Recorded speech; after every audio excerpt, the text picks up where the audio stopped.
দীর্ঘদিনের পানীয় জলের সমস্যা দূরীকরণে উদয়পুর গিরিদারি পল্লী এলাকার স্থানীয় বাসিন্দাদের মধ্যে খুশির জোয়ার। বুধবার দুপুর 2টা নাগাদ উদয়পুর গিরিদারি পল্লী এলাকার রামঠাকুর আশ্রমে 1000 গ্যালন সম্পন্ন 1 কোটি টাকা ব্যয় পানীয় জলের পাম্প হাউসের ফিতা কেটে তার শুভ উদ্বোধন করেন রাজ্যের অর্থমন্ত্রী প্রণজিৎ সিংহ রায়। এছাড়া উপস্থিত ছিলেন গোমতী জেলা পরিষদের সভাধিপতি দেবল দেবরায়, পৌর chairman Shitalchandra Majumdar, ward commissioner Bolti Das সহ পানীয় জল দপ্তরের বিভিন্ন আধিকারিকরা।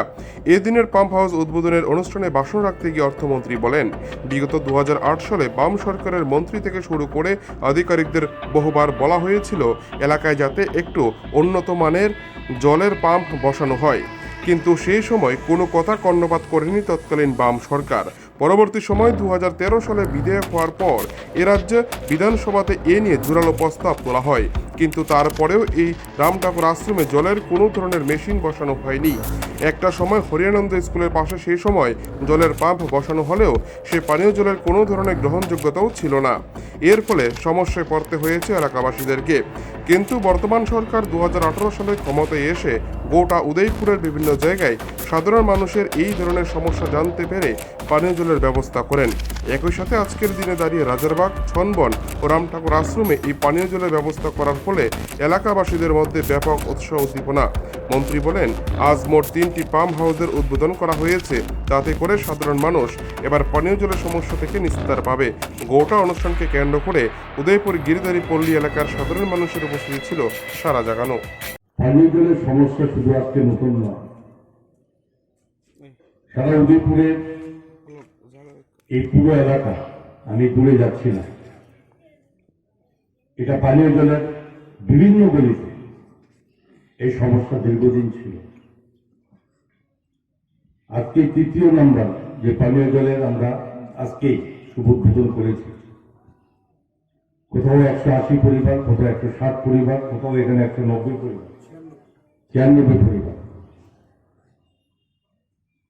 তো এই আমার মনে আছে 2009 সালে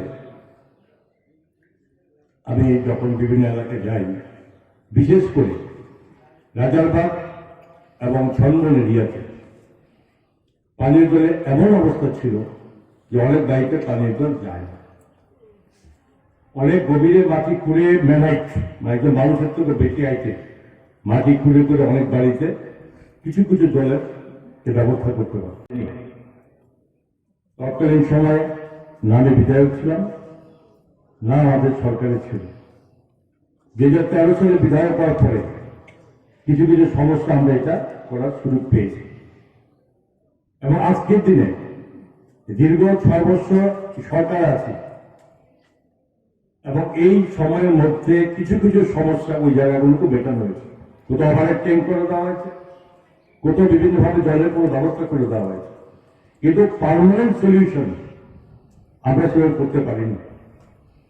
এই এলাকাতে হরিয়ানন্দ স্কুলের মধ্যে একটা প্ল্যান বসেছে, তখন আমি আপ্রাণ চেষ্টা করেছিলাম, রিকোয়েস্ট করেছি তৎকালীন ডিরেক্টর প্রেসিডেন্ট রতন ধনীকে, এবং সেই সঙ্গে আমি রিকোয়েস্ট করেছি তৎকালীন পুর পরিষদ চেয়ারপারসন সুব্রত দেবকে, এছাড়া অনেকে ছিলেন, যে আপনারা এখানে না বসিয়ে এই আশ্রমের মধ্যে জায়গা দেওয়া হবে, এখানে বসিয়ে দিন।